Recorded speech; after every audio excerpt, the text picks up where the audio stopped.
Good morning, good afternoon, good evening. Whenever you're listening to this is Tanks and Tutties, brought to you by Tubbs and Franke. This week is a little bit different. As you guys can tell, we don't have Tubbs this week. He actually just bought a house, so big congrats to him. He's working on the house, moving in, getting all set up to get in there. So, like I said, big congrats to him. He's finally moving out of the parents' house. So, this week, though, just me. We were supposed to have a guest. Guest couldn't make it this week, so it is just going to be me kind of talking to you for a little bit different. I know a lot of people probably don't want to hear this. My voice, probably not the best speaking voice. I also have shit audio, can never figure out what's going on with my mic, but we're running into some issues there, so we'll get through it this week, and then Tubbs will be back for next week, and we'll be back to normal, so you don't have to complain for too long. However, this week, we're going to run through the locks and long shots, a couple updates there, do have some big ones coming this week, do a quick recap of the Players' Championship at TPC. Last week I dropped all of the knowledge on you guys, kind of see how that played out. We'll do a quick recap of the WBC, the World Baseball Classic that's going on right now. Probably kind of forget that it's going on, but it is going, and it has been quite interesting so far. So then we will do a NFL free agency recap and what has happened so far. And then I'm going to go into a full NCAA men's March Madness bracket breakdown. As you guys know, I am a stat nerd. I love my trends. I'm going to go through what I have figured out, what I've studied so far, and I'm actually going to do a bracket live on the show here and just fill it out as we go. So starting things off, we'll go with the locks and long shots here. Jake, last week, he had Michigan 1+ win in the Big Ten tournament as his lock. Michigan did not win. They ended up losing to Rutgers in their first game. He'll move to 26-20 on his locks. As far as long shots, then he had Michigan for 2+ wins in the Big Ten tourney. Like I said, they did not win. Moved to 13-25 on his long shots. For my locks, I have to say I had quite possibly the easiest lock of all the locks that I've placed so far. Justin Rose over Harris English at TPC Sawgrass for the Players' Championship. I mean, Harris English finished almost dead last. He was not good. Justin Rose competed for 3 days. Then things got a little weird, but very easy. Justin Rose brought it home for us. 6-3-1 on locks. This week, we're getting interesting.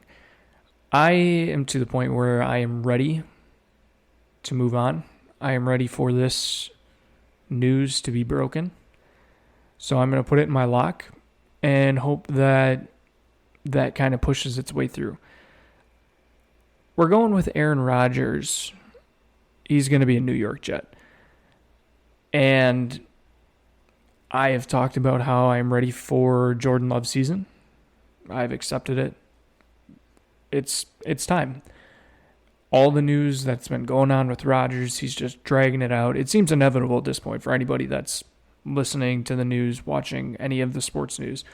Aaron Rodgers is going to be a Jet. He is now basically forcing them to sign players that he wants, which are actually all Packer players. So I guess the New York Jets are just going to be the Green Bay Packers 2.0 next year.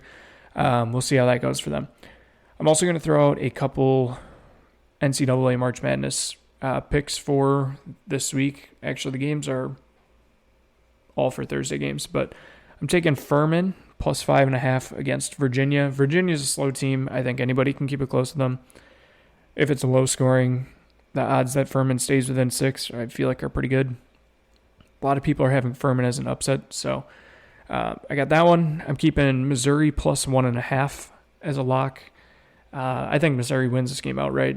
They've been pretty good. So, and then Houston minus 19.5. I have some stats to back that up later, but Houston is going to win big as the 1 seed. So, as far as long shots, last week we had a bunch of golf picks. Now, I'm not going to count any of them towards my record just because I did have so many, and it's kind of hard to look back and pick out now which ones I had as locks and long shots. I did good on locks, but I don't know. The tournament was weird. There were some weather delays in there. We'll get into that later, but it was okay. Sunday was a big collapse. The one loss I did have in my long shots last week, the 10-day challenge, started that again.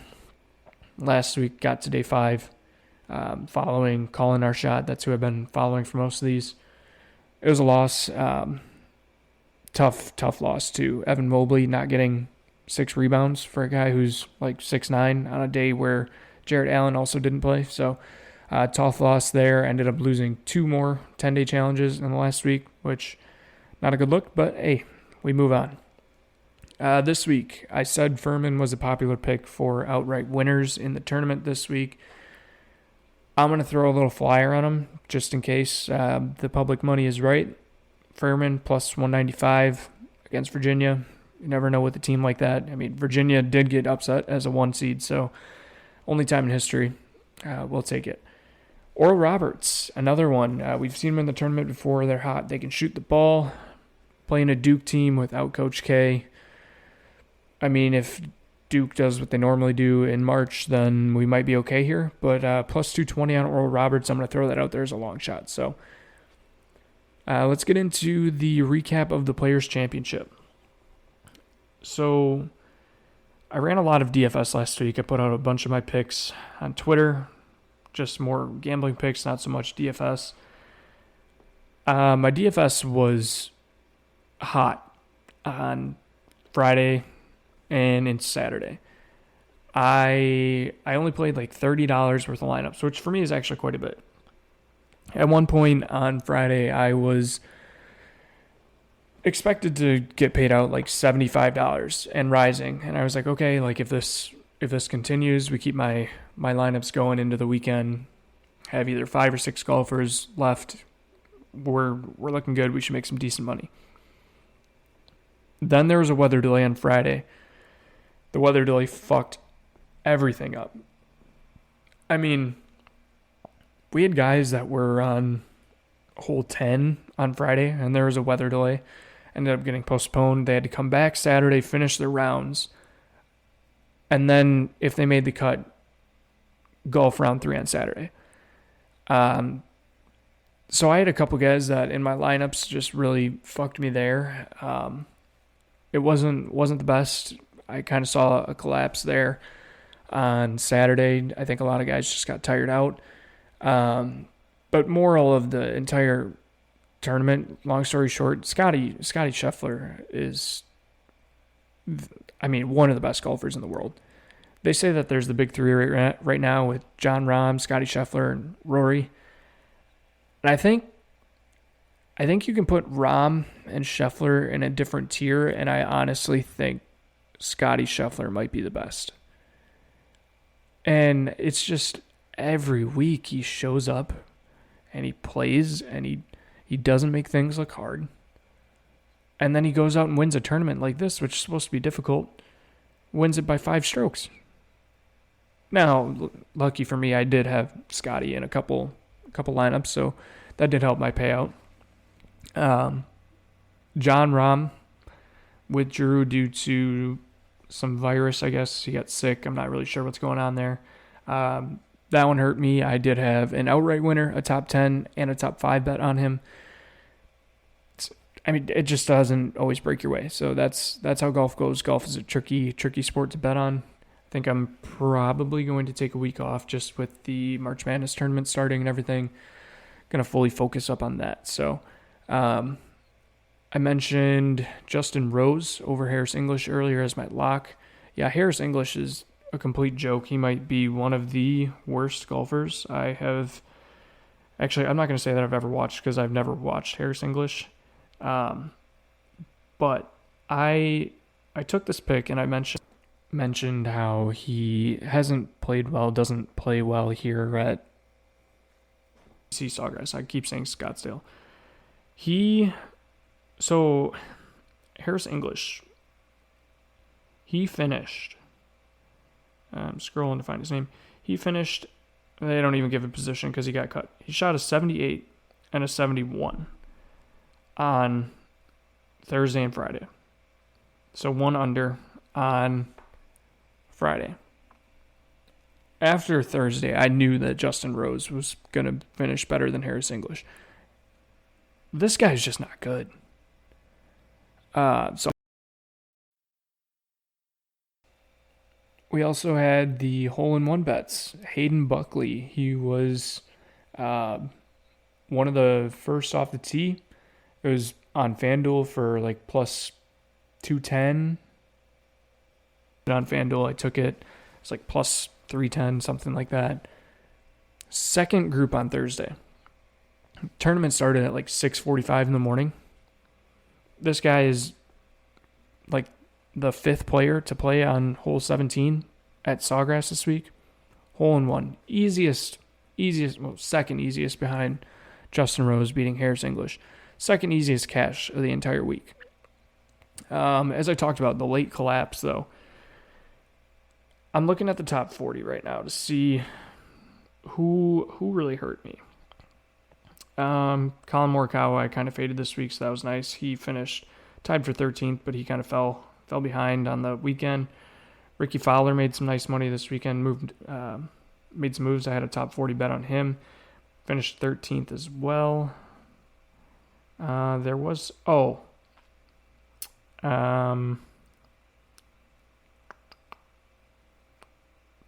Keegan Bradley.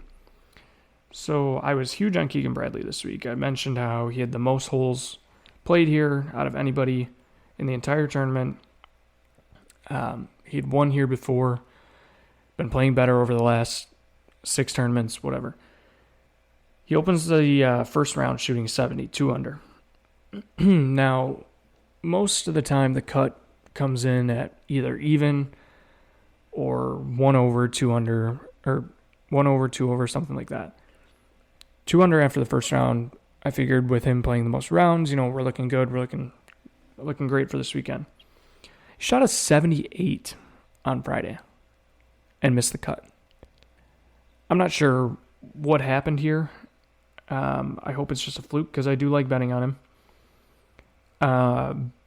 That was quite possibly the worst collapse of the week that cost me the most money because I probably had 15 different lineups and he was probably in 10 of them. So that was the biggest collapse. Matt Fitzpatrick, I told Jake not to take him. Hope he didn't because he missed the cut. Shot a 76 on Thursday. Off to a bad start there. Hayden Buckley made the first hole-in-one at the tournament. I think it might have been the only hole-in-one of the tournament. Then proceeded to get cut. He shot a 73 and a 74, respectively, Thursday and Friday. Other guys that cost me some money, though. Willie Z.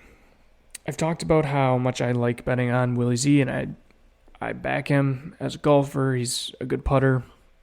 I think he's a good putter. Jake disagrees completely with me.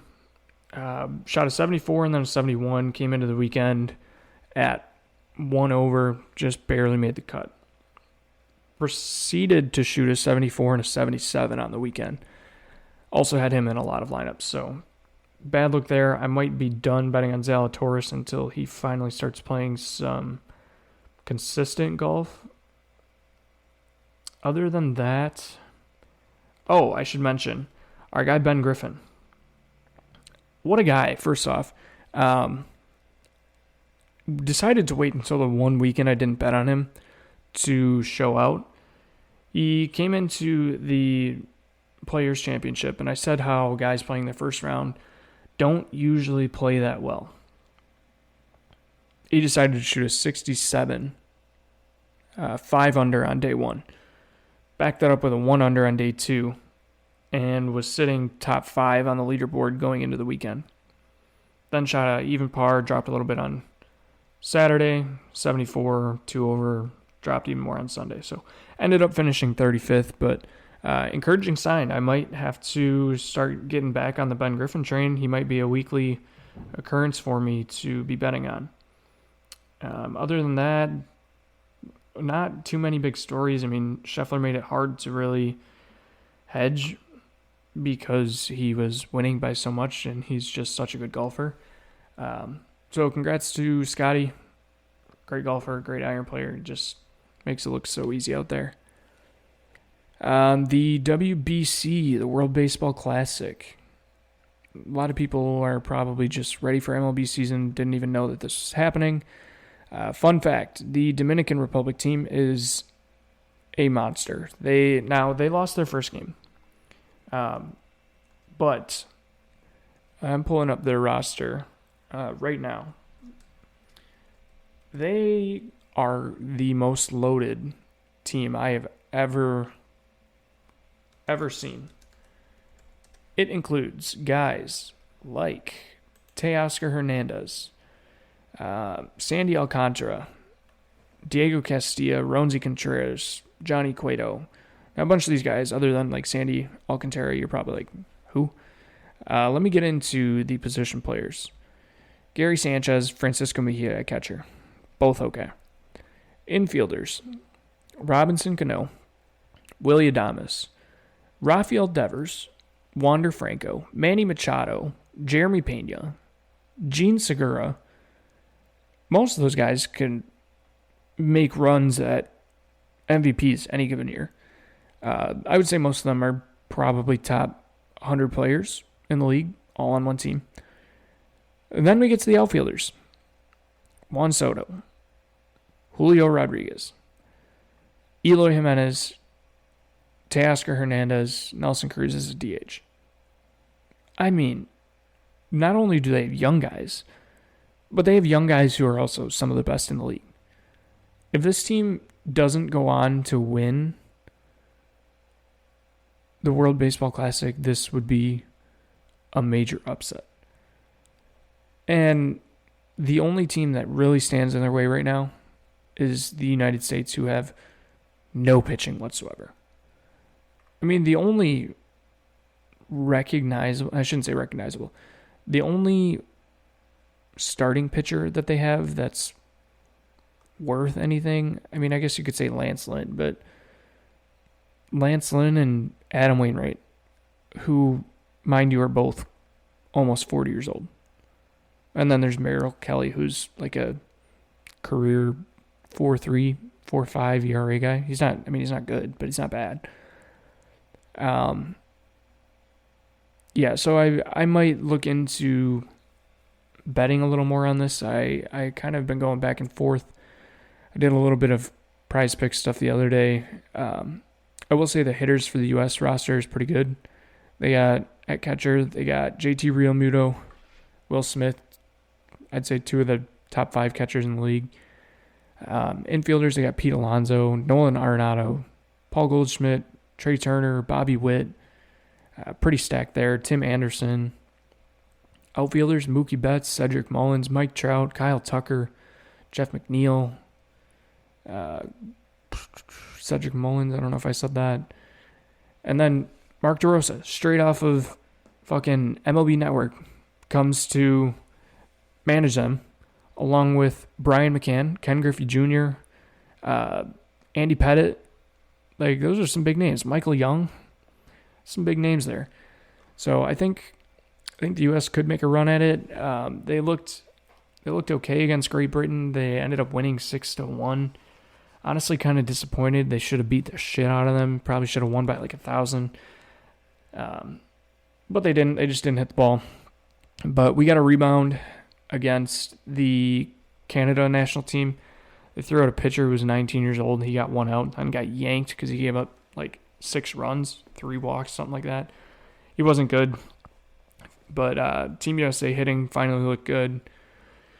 I think we held Canada to 2 runs. Ended up being like 12-1. Quite disappointed there because I bet on Jeff McNeil to get a single hit and he didn't start, so that kind of sucked. But I'd love to see U.S. versus Dominican Republic. I think Dominican would probably wipe the floor with us, but you never know in games like this. So one cool fact out of the World Baseball Classic was the pitcher for Nicaragua. He's a 21-year-old pitcher. He struck out Manny Machado, I believe it was Manny Machado, Rafael Devers, and Julio Rodriguez. Probably I would say the three best players on that Dominican Republic team. This 21-year-old comes in, not a major league pitcher, just trying to make a name for himself, play some baseball for the team. Comes in, strikes out all three, no hits, no walks, just struck out the side. Then immediately after the game, goes and signs a contract. And who does he sign a contract with? The Detroit Tigers. And I know Jake is excited for this because he sent a video on Twitter as soon as this game was done and as soon as this guy had signed, saying, the next Mariano Rivera. Now, Jake, I know you mentioned how you don't listen to a lot of our episodes after we record them. I call that just being a bad host, but I don't know if you know how the Detroit Tigers pitching kind of develops. Let's take, say, Casey Mize, Matt Manning. I guess we could take Tariq Skubal in there, for example, too. Probably not great. Michael Fulmer, not great. So I just hope that the Detroit Tigers don't ruin this pitcher like they have with a lot of other pitchers. Because the video that Jake sent, the guy is good. He does have a nasty pitch. It looks like a cutter or a sinker, one or the other. I'm not really sure. Which, being a catcher for 15 years, you would think I would know, but I do not. And I think he could be really good. I think he'll be a great relief pitcher, a great closer someday. Whether he pans out for the Tigers or not is the big question. I'd love to see it. I really would. Even if the Tigers are still bad for the next 10 years, which they probably will be. But, man, it's different when you don't have somebody to fight you on things. Jake probably would have killed me for that. But NFL free agency. This one, I'm going to try to make it quick because there's a lot, and it's just kind of breaking down what's really important and what's not. I'm just going to scroll through the NFL's site and break down team by team if there's anything important. We'll start right up at the top with the AFC East. I feel like this has probably been the most exciting division out of all of them so far. Starting with the Bills. Matt Milano signed a 2-year extension. Not really big there, but nice to see him get an extension. He's been great for them. The Dolphins. Now this is quite interesting here too. The Dolphins went out and grabbed Tua's 5th-year option, meaning that they plan on keeping him around for another year, granted that he's not brain dead. Then they go out and sign Mike White to a 2-year deal, which I guess I'd rather have Mike White as my backup than Skylar Thompson. Mike White could maybe be a franchise quarterback for them. Probably not, but all jokes aside, what happens with Teddy, I'm assuming he's probably a free agent. I'm not really sure on that one. But Mike White to the Dolphins on a 2-year deal. Raheem Mostert re-signed with the Dolphins, 2-year deal. Jeff Wilson, a 2-year deal, re-signed. And then the big one. Jalen Ramsey is coming over to the Dolphins in a trade with the Rams where the Dolphins are giving up a 2023, so this year's 3rd-round pick, and tight end Hunter Long. Interesting pick. I'm not sure how it'll work. The Dolphins' defense is really good. And I think that this makes them even better. Being able to throw Jalen Ramsey on one side and just kind of lock down the other side with whoever you kind of want. Big move for them. Interesting to see how it plays out.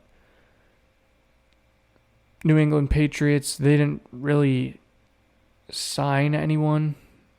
They didn't really make any moves to get anyone. Then there's the Jets. The Jets, like I said, are trying to become the Packers 2.0.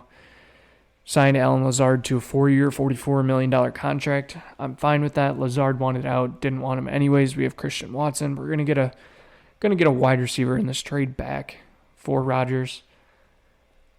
Imagine if that's Alan Lazard coming back in the trade. It won't be, but maybe they'll throw in Elijah Moore, Denzel Mims. They won't throw in Garrett Wilson, but that actually reminds me. I saw something on Twitter earlier that quite honestly pissed me off. There's a tweet about the Rodgers to the Jets and what Rodgers is asking the Jets to do even though he's not on their team. And somebody said, I just want this to end, some yada yada, and how we don't really need somebody like Elijah Moore or Garrett Wilson. We can just get Denzel Mims. I'm sorry, but if we are being offered either one of those instead of Denzel Mims, and we're like, hey, you know what, actually, we'll just take Mims. No. Give me fucking one of the top ones if we can get him. I know we won't. But like, if you're going to say we don't really need those guys. No, you can always use those guys. I don't know if you know who the Packers are, but we don't draft wide receivers. Christian Watson is lucky. So for us to just turn down wide receivers, no, that doesn't make sense. Anyways, more on the Jets' radar, I guess, is so they got Alan Lazard. They have Randall Cobb and Mercedes Lewis on their radars. Sounds to me like they want an aging, all former Packers team to sit on the bench and back up Garrett Wilson. So, hey, you guys do you, whatever. Rodgers and Brett Favre are just time's a flat circle, I guess. 2038, watch out for Jordan Love to the Jets, I guess, if that's how things are going at this point. But the Jets also went out and got Quincy Williams to re-sign on a 3-year deal. Got him pretty cheap, $18 million deal. And then Chuck Clark in a trade with the Ravens in exchange for a 7th-round pick. I think that was also a great move. Chuck Clark is a pretty decent safety. I mean, underrated. But, I mean, the Ravens defense has always been big talk for that entire team. And everyone overshadows the offense in Lamar and how they don't give them wide receivers and stuff. So, taking a key piece out of the Ravens defense, I feel like is pretty nice for them. Then they got Greg Zuerlein on a 1-year deal. I didn't really realize that he was there, but he re-signed. Lamar Jackson for the Ravens received the non-exclusive franchise tag. We talked about that last week. I still don't understand franchise tags. Bengals, Jermaine Pratt re-signed, not a really big one.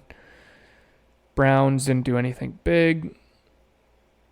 Actually, Delvin Tomlinson, D-tackle for the Browns, signed a 4-year, $57 million contract.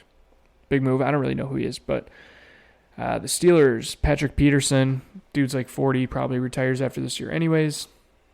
2-year, $14 million deal. I think that might be a little much, but going to the AFC South, Houston Texans signed Case Keenum to a 2-year deal. I'm not sure what this means for Davis Mills. Is Davis Mills' season done? I hope not, but quite possibly be moving on. Texans also signed a 1-year deal with Noah Brown from the Cowboys. Robert Woods signed a 2-year deal with the Texans.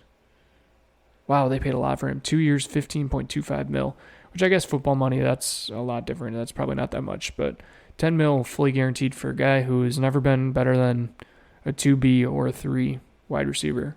So, interesting move there. Shaq Mason is coming over to the Texans from the Buccaneers. I'm wondering if the Buccaneers are going to start selling off.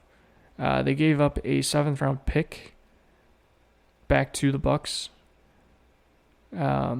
Oh, wait, no. So the Texans are getting Shaq Mason and a 7th round in exchange for a 6th-rounder.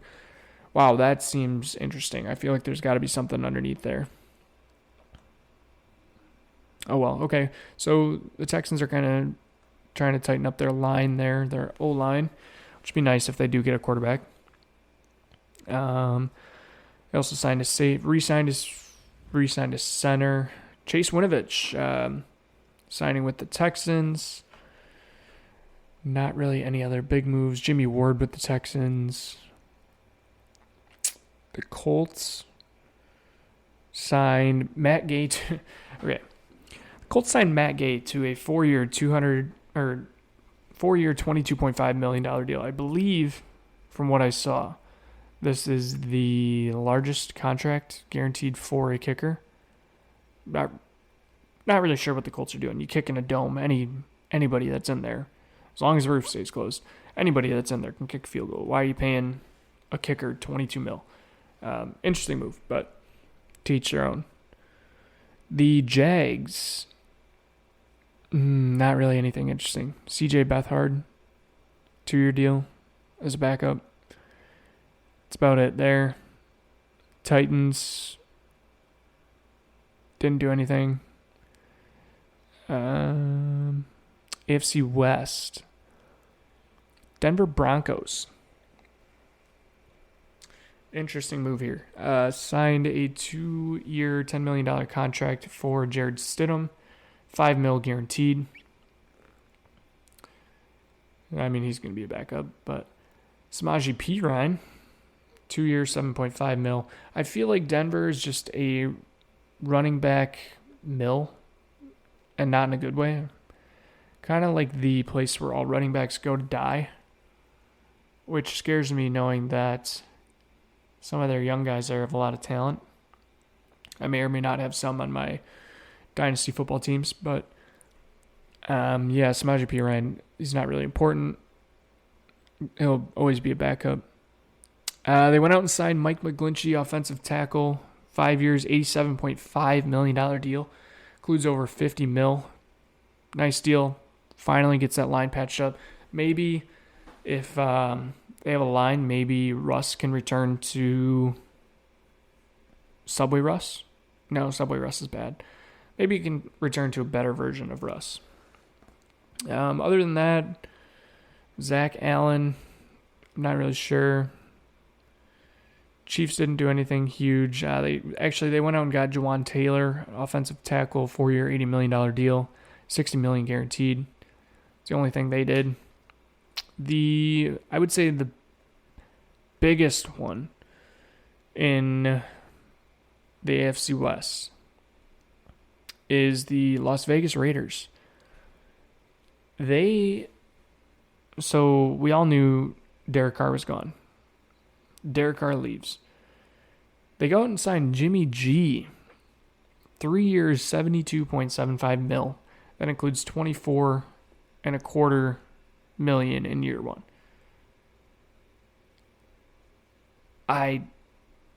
Jimmy G is not. I guess I can't be saying much because he beat us in the playoffs, beat the Packers in the playoffs a lot. But I don't think Devontae Adams is going to like this. I don't think Josh Jacobs is going to like this. I would say I think Darren Waller is going to, but he ended up getting traded today to the Giants. So another big move that they made.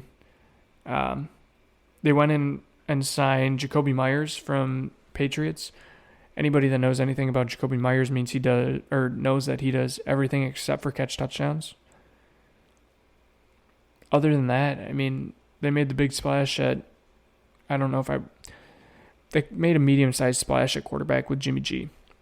It's big news. I don't know if it really improves them that much, but the Los Angeles Chargers, Austin Eckler is the biggest news here. They haven't really done any moves other than Eric Kendricks signing a 2-year deal, linebacker formerly with the Vikings. But Austin Eckler is looking for a trade. He's trying to get out. I'm not sure where he's going to wind up. I'd like to get Jake's take on this to see how he feels about Eckler potentially coming to the Lions, because he mentioned how Derrick Henry, they didn't need Derrick Henry. He's not worth it. But, not like he's top 3 running back in the entire league, potentially number 1. But let's move to the NFC East. Cowboys, they got Stephon Gilmore in a trade with the Colts. Leighton Vander Esch re-signed. not much there. Giants, like I said, they got Darren Waller, pretty big move there. Other than that, Bobby Okereke signed a 4-year, $40 million contract, $22 million guaranteed. That's a nice move.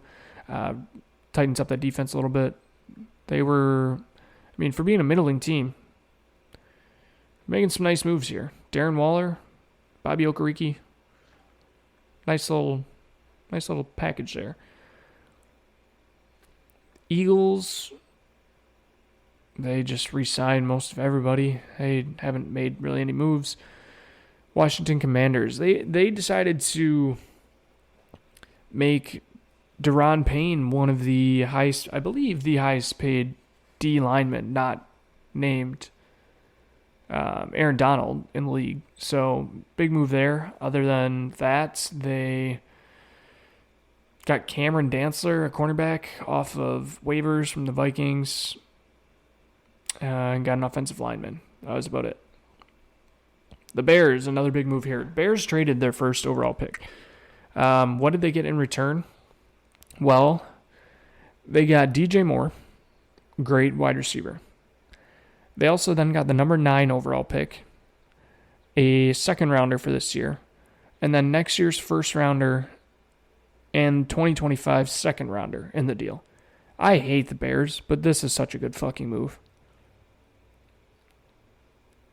This now gives Justin Fields somebody to throw to. Just straight up give somebody to throw to. And based on the stats DJ Moore had coming into this, he'll be a perfect fit here. They also signed Tremaine Edmonds. Good signing for a linebacker there. $50 million guaranteed. I feel like the Bears might run into some cap space problems in a couple years, but I don't know. It's nothing huge, but once they round the corner, I feel like things might start to kick them. Lions, nothing big. A big shout out to Papa Tubbs on this one. Alex Anzalone is back. For those of you that don't remember, Tubbs and Papa Tubbs made a deal that if Alex Anzalone re-signed with the Lions, he would wear an Anzalone jersey for every game this season. So Jake is already on the hunt to find a jersey. Most likely will be fake, but that was the biggest move that they made. Packers' biggest move, they re-signed Keyshawn Nixon, a punt returner. Okay, I like him, but that's the best we've done so far. Vikings, Josh Oliver. Everyone's talking this up like it's a huge deal. I have no idea who Josh Oliver is. It's $21 million for 3 years. Other than that, Marcus Davenport, an edge rusher, $13 million 1 year. Shockingly, moving to the NFC South here. Shockingly, the Falcons are making moves. I'm not really sure how I feel about this. I think the NFC South just went from one of the worst divisions to a pretty competitive division. Falcons signed Taylor Heineke, 2 years, $20 million. Love that. They also went out and signed Chris Lindstrom, tightened up their line. Jonnu Smith in a trade with the Patriots. I don't really understand this considering you have who you have with Kyle Pitts at tight end. Other than that, they got a defensive lineman, linebacker, Jesse Bates at safety. I feel like the Falcons might be frisky this year. Panthers went out and got Andy Dalton. Sam Darnold's gone, so Andy Dalton might be the new quarterback, I guess. I'm not really sure. Von Bell also signed. Safety, signed with the Panthers. Saints, Derek Carr, biggest move. Jameis is also returning. Hate to see it for Jameis. A lot of re-signs there. Michael Thomas is staying. And then the Bucs didn't do anything. Cardinals did nothing. Rams did nothing other than the trade. Sam Darnold signed with the 49ers. Not really sure what that means for the Niners or for Sam Darnold. Javon Hargrave. This one's scary. Javon Hargrave signed with the Niners. That really good defense just got so much better. This is by far the number one defense in the league, and I'm not looking forward to having to face it this year. Seahawks, nothing. And that's it. So yeah, I mean it's been an active market so far. Be interesting to see how the rest of things play out here. I'm sure Rodgers is going to be a Jet by the end of the week. That's what I told Jake, but I honestly hope so at this point. Moving on though, let's get into the bracket breakdown. This is what I've been waiting for. So I got about 20 minutes left that I want to kind of wrap this up in. And I got nerdy on you guys with golf last week, so I'm going to get nerdy on you guys with the bracket this week. I'm going to actually open up the ESPN Bracket Challenge app right now and fill out a bracket as we go. Starting from the top, all the 1 seeds are winning. All the 2 seeds are winning first round. So easiest thing to do there. I'm going to start with a fresh one. Let me get that. All right, let's go fresh. So Alabama, number 1 seed, wins. Arizona is a 2 seed win. Purdue is a 1 seed win. Marquette is a 2 seed win.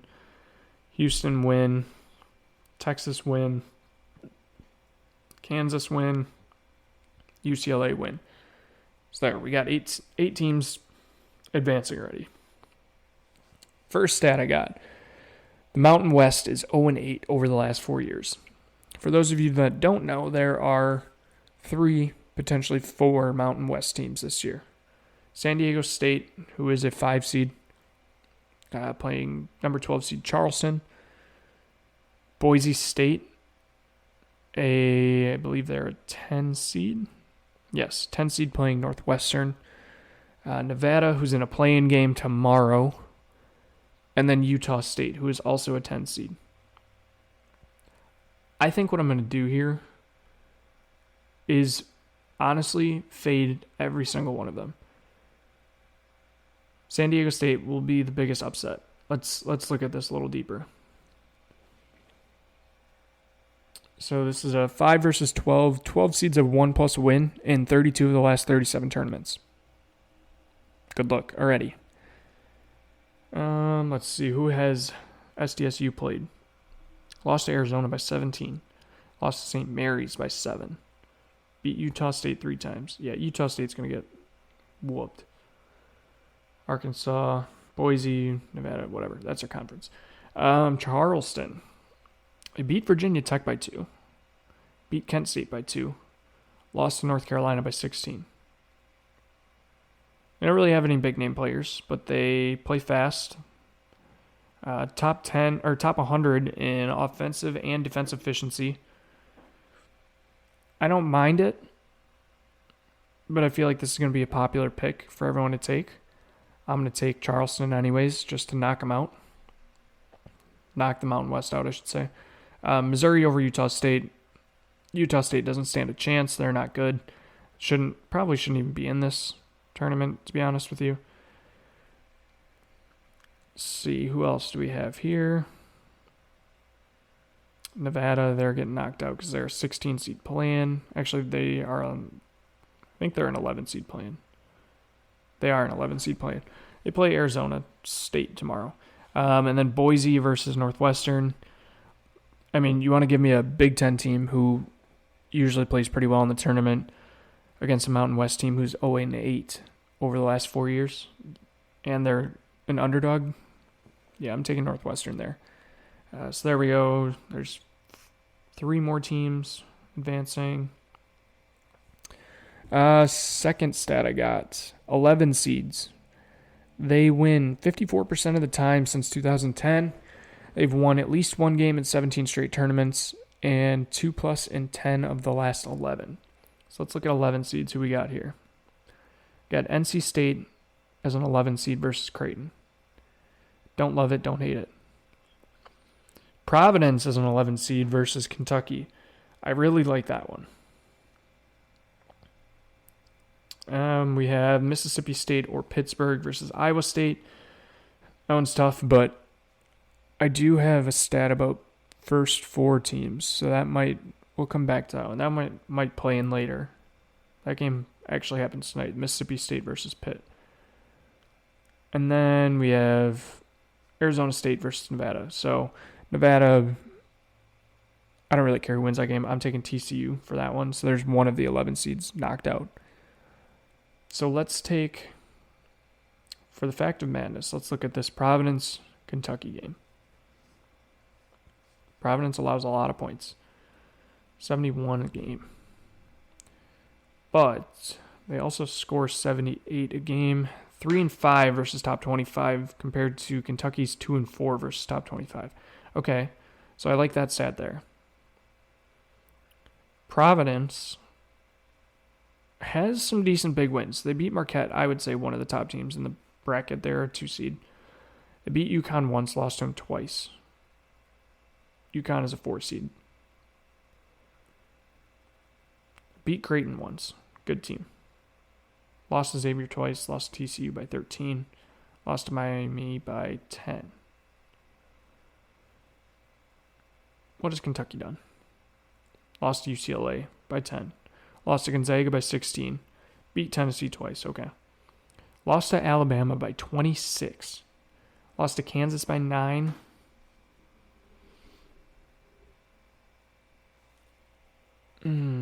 Let's see. Lost to Michigan State. Kentucky is one of the tournament's best at out-rebounding opponents and scoring in the paint. Tshiebwe is a double-double machine in the paint. Okay. I think for...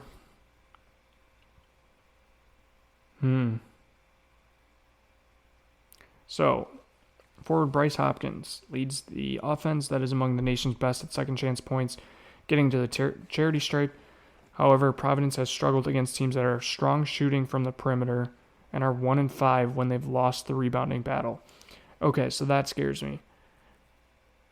Kentucky has Tshiebwe, who is a double-double machine, great at grabbing boards.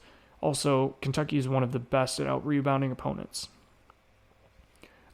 I want to take Providence, but the stats are telling me to take Kentucky. So I'm going to take Kentucky, which leaves me with... Does that leave me with one more 11 seed? NC State Creighton. Okay.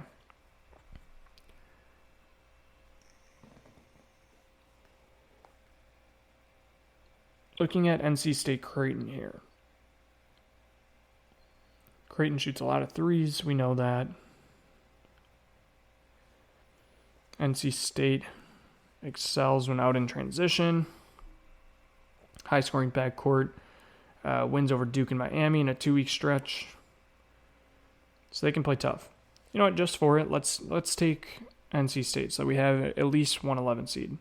Actually, no. We're taking Creighton. And then we're going to go back. So the stat about the first 4 teams that I have, because this will lead right into my next one. First 4 teams have made the round of 32 each year since 2019.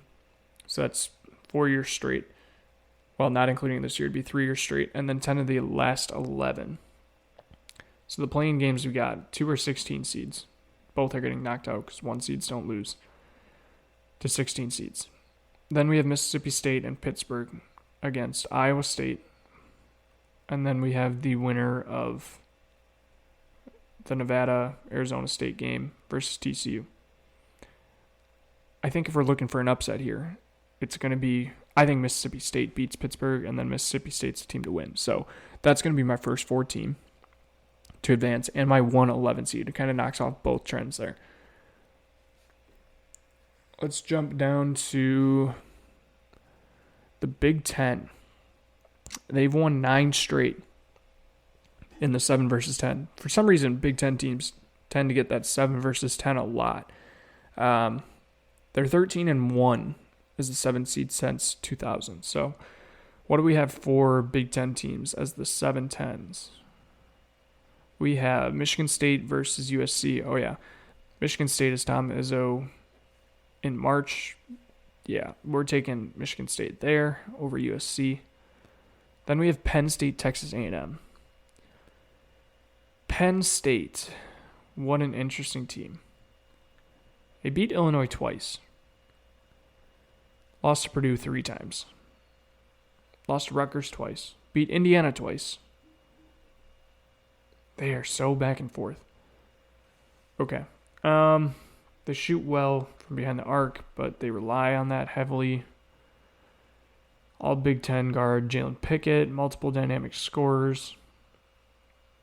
They are hot.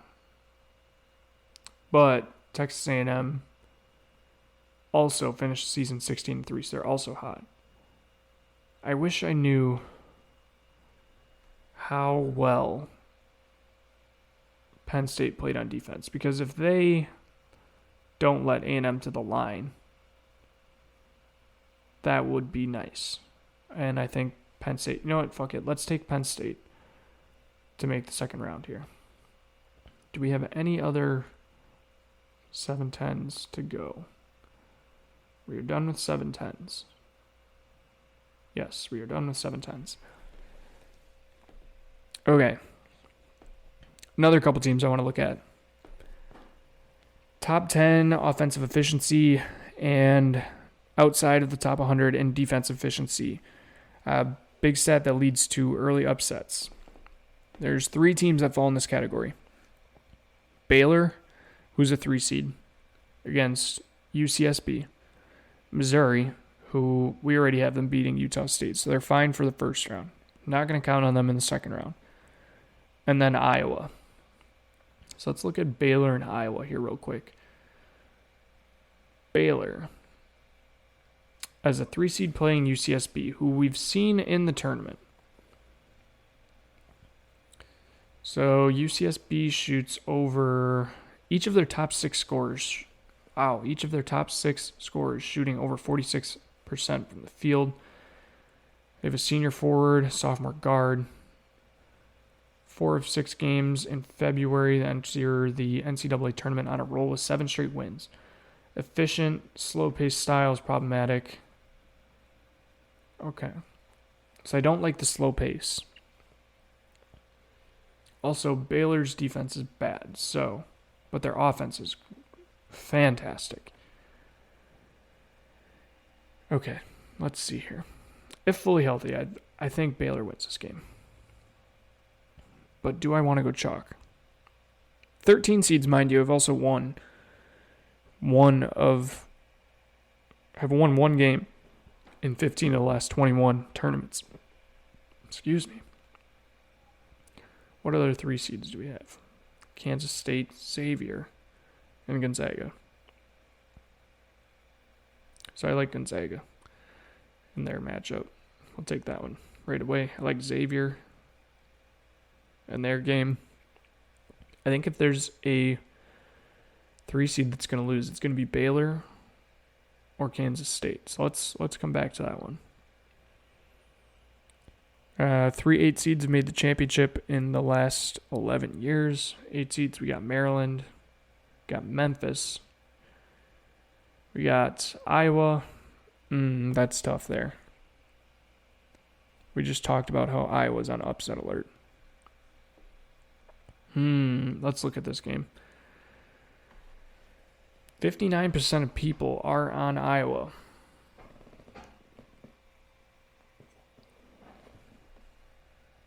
What has Iowa done? They lost to Purdue by 4. They lost to Duke by 12. Beat Indiana twice. They also take care of the ball. One of the lowest turnover rates in the country. Bad defense. Struggle on the defensive end. Allowing opponents to have a high effective field goal percentage and make a high percentage of free throws. They get cold from 3. Might be doomed. Let's see what Auburn says here. Auburn gets the line regularly. Oh, okay. They also send their opponents there just as often. Okay, not great. Auburn started the regular season 16-3, 3-8 finish. Knocked out in the SEC tournament. Okay. streaky shooting, consistent second chance. Let's take Iowa in the first round, but we'll knock them out in the second round later. All right, let's just scroll back up to the top. Let's see what else we got for trends. 7 seeds or lower have reached Final Four in 7 of the last 9. 1 seeds have won 2+ games 86% of the time. 2 seeds have won 2+ games 67% of the time. Slow offense equals early upsets. That includes teams like Virginia, Purdue, Baylor, Houston, Tennessee, UCLA. A lot of those teams scare me. UVA, we've seen collapse. Purdue, I don't think they're that good. Baylor, horrible defense right now. Houston, injured. Tennessee, injured. UCLA, injured. Okay, so let's start from the top and run through this. West Virginia versus Maryland. Let's take Big Ten. Maryland. We already had Bama as the 1 seed. Took Charleston over San Diego State. Virginia Furman. We could get crazy and take Charleston and Furman, 12 and the 13 seed in the same region. I don't mind that. For chaos, let's take it. We got Creighton over NC State. Let's take Baylor, since we already have the 12 and the 13 seed. And then we have Missouri and Arizona finishing out the bottom of that region. The East region, this one's my favorite. So we have Memphis versus FAU. My favorite team to bet on in FAU versus my soon-to-be hometown Memphis. Plus we have Tennessee in this region. Plus we have Marquette, who's electric team. And then we have Oral Roberts, who I think could be one of the deepest upset alert teams out there. Memphis FAU scares me because my heart tells me I'm going to bet on FAU, but I want Memphis to win, and I think Memphis is better. So let's take Memphis in the bracket. Duke, Oral Roberts. We already have a 12 seed. Let's take Duke to be safe. Tennessee, Louisiana.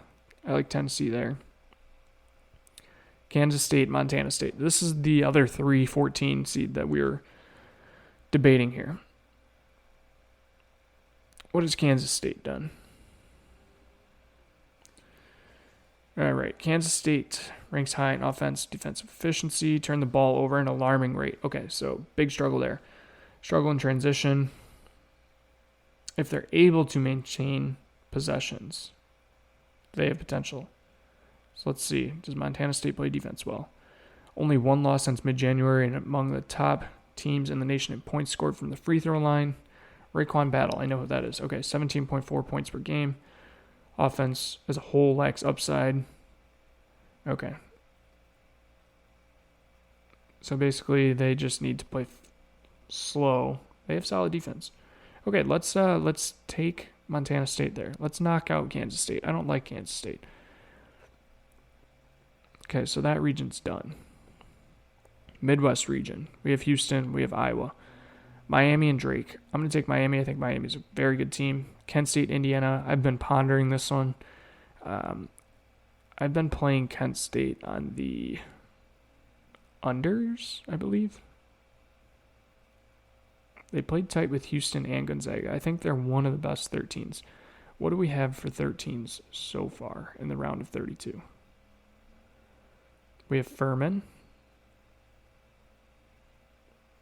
Okay, so that's the only 13 we have so far. Let's fuck around and take Kent State. I think Indiana is one of the Big Ten teams that is a little bit streaky, so. Arkansas, Illinois. Illinois is not good. VCU, St. Mary's. St. Mary's. UConn, Iona. UConn. Okay, so we went chalk in this region. 1-8, 5-4, 6-3, 7-2. Yep, we went chalk in the West. Moving on to the round of 32. We'll make this quick and wrap this up. Bama over Maryland. I think they're one of the best teams. And we said that 1 seeds win 86% of the time. They win 2 games. Charleston, Furman. We'll come back. Baylor, Creighton. I'm knocking Baylor out in the second round. I don't really like them this year. Creighton shoots the ball well from 3. Baylor's defense is bad. Missouri, Arizona. Missouri is one of those teams that is on the early upset alert.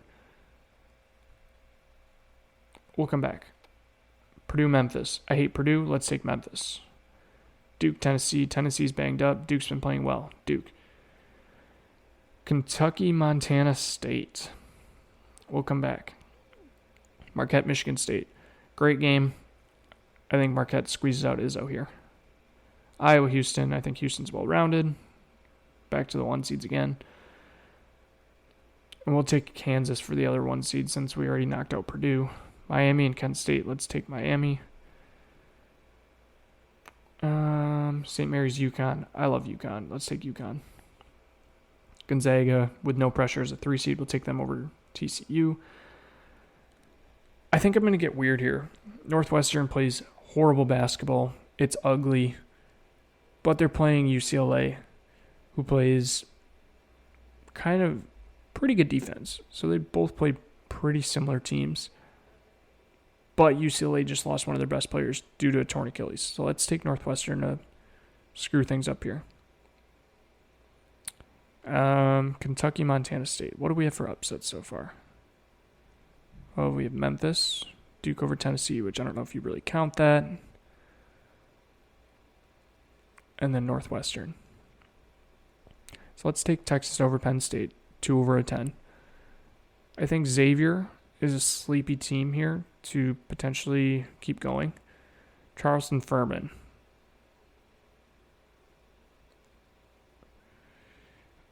I think I like Charleston just because they've played bigger teams and they're 31-3.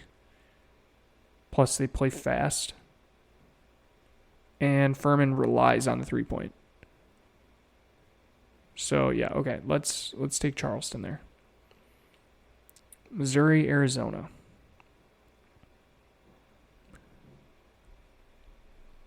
Tigers' offense is great, puts up a lot of points. Defense is bad. Arizona just won the Pac-12, which is weak. Experienced group, older guys, strong on both sides of the ball, exceptional on offense. Most efficient team, equally dangerous from 2-point and 3-point range. Lack of depth is an issue. Okay, I don't like Missouri in this matchup, so we're going to take Arizona. The only game we have left, Kentucky versus Montana State. I don't like Kentucky this year. I really don't. I think Montana State's going to be the sleeper team. They play slow basketball. Mistakes have hampered Kentucky as they've had turnovers and foul trouble in critical games. All right. Yep, we're taking Montana State. All right, so what do we have for Sweet 16 here? Alabama versus Charleston. I like Alabama. Creighton versus Arizona. We'll come back. Memphis versus Duke. We'll come back. Marquette versus Montana State. I think Marquette's still the better team there. Miami versus Houston. We'll come back. So let's look at the West region here. We'll skip over Xavier and Texas as well. Gonzaga versus Northwestern. Gonzaga wipes the floor with Northwestern in that game. Probably wins by 30. UConn versus Kansas. I like UConn in this game. Let's take UConn. We have a 1 seed already. Xavier, Texas. Xavier plays fast. Texas also has a really good offense. Texas also has a really good defense.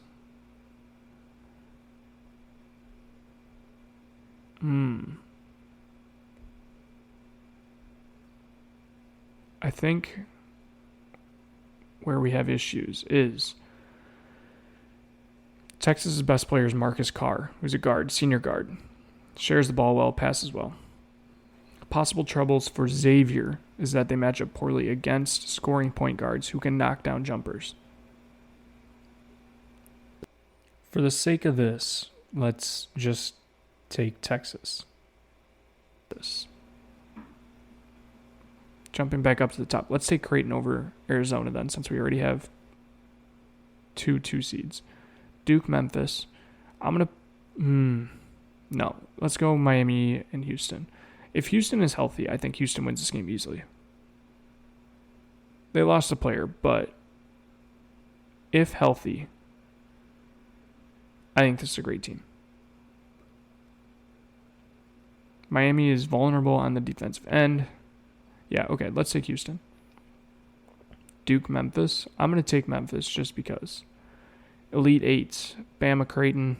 Let's take Bama. There's our 1 seed. Marquette and Memphis.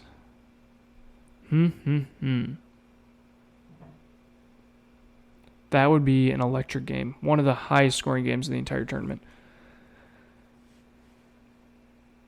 But Marquette slows down the defense quite a bit.